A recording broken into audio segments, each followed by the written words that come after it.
Guys, nandito po kami ngayon sa may sementeryo. Binisita po namin ang nanay namin, guys. Dito po sa C3, ano to mahal? Sementeryo 3 ng Bagpag. Ayan. Ayun po siya, yung maliwanag po doon. Ayan.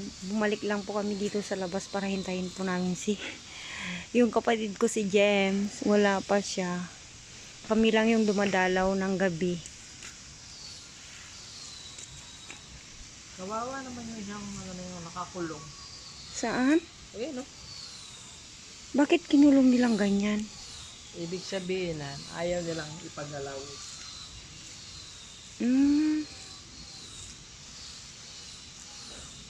Parang nasa kulungan siya.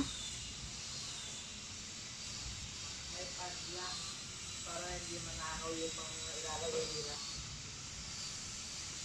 Ano bang ilalagay nila na mananakaw?